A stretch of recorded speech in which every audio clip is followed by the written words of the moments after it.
1 Samuel 13, Saul reigned 1 year, this is verse 1. And when he had reigned 2 years over Israel, there's difficulties in the Hebrew manuscript over these dates and these numbers, but not important to what God is trying to convey here. In verse 2, Saul chose for himself 3,000 men of Israel. 2,000 were with Saul in Michmash in the mountains of Bethel, and 1,000 were with Jonathan in Gibeah of Benjamin. The rest of the people he sent away, every man to his own tent. This will be the first real army organized under Saul. In the previous battle versus Ammonites, we saw 330,000 people had gathered. But Saul only decides to keep 3,000 as an army. And this 3,000, it's divided between Saul and Jonathan here. And now we will be introduced to Saul's son, Jonathan, this great man of faith. I love reading about Jonathan and his exploits and his faith. It's interesting because if you read 1 Samuel and 2 Samuel, and you read about the faith of David, I wonder how much of that was inspired by Jonathan.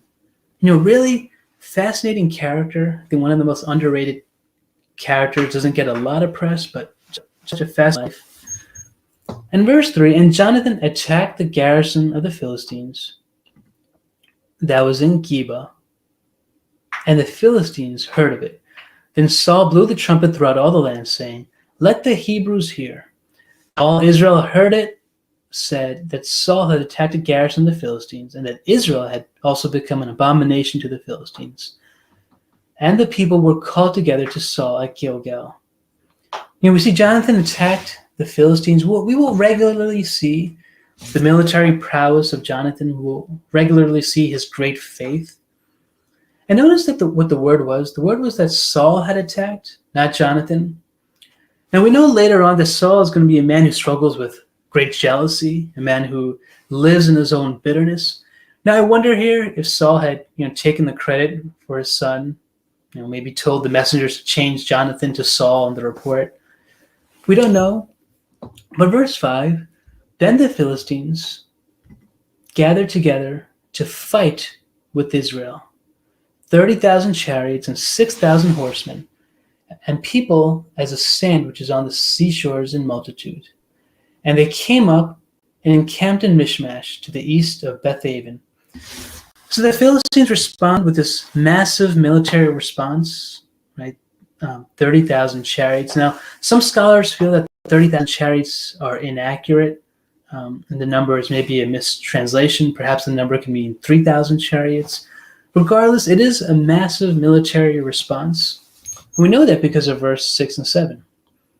Verse 6, and when the men of Israel saw that they were in danger, for the people were distressed, then the people hid in caves, in thickets, in rocks, in holes, and in pits. And some of the Hebrews crossed over the Jordan to the land of Gad and Gilead. As for Saul, he was still in Gilgal, and all the people followed him trembling. So Jonathan launches his real bold attack, but unfortunately, the rest of the army is not as bold as him. Now here's what happens to Saul's first army. Not a great way for your army to, form in battle. They hide in caves, thickets, rocks. They hide everywhere. Some of them even cross the Jordan. They go to the other side, right? They say, we're not having anything to do with this. And so they run. And Saul here, he's still in Gilgal, where he's coronated as king. Then he waited 7 days, according to the time set by Samuel. But Samuel did not come to Gilgal, and the people were scattered from him. Now, verse 8, it gives us this predicament that Saul's going to find himself in. He finds himself in this quagmire, this problem. He has to lead a trembling and scared people. The Philistine nation is invigorated. There's a massive military response against him. His own people are scattered, and Samuel hasn't come. So Saul has this problem here, right? A lot of different things happening. So Saul said, bring the burnt offering and peace offerings here to me. And he offered the burnt offering. Here's the problem here. Only prophets and priests were to offer sacrifices, and Saul commits a grave and serious sin against God by offering the sacrifice. Later in the history of Israel, we'll see in 2 Chronicles chapter 26, King Uzziah. He'll enter the temple in his pride. King Uzziah starts off well, but in his pride, he'll enter the temple, he'll offer incense, and he'll be struck with leprosy. You see, Saul didn't have the patience to wait, right? He didn't have the patience to wait on God, right? Now, he could have prayed, he could have sought God, right? But he takes matters into his own hands. For us, for those of you listening, the lesson is this.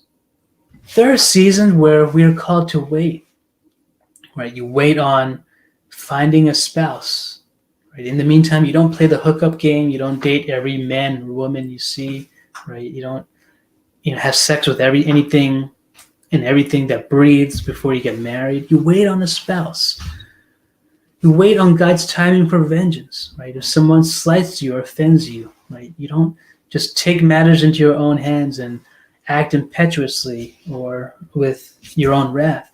You wait on God's vengeance. You wait on God to fix the situation. As you're waiting on a job or as you're waiting on financial provision, right? We don't rob a bank. Hopefully you don't rob a bank, right? You don't, sell drugs. You don't get involved in things that you're not supposed to get in. We wait on God when the pressure increases. And here Samuel breaks. He commits a grave sin.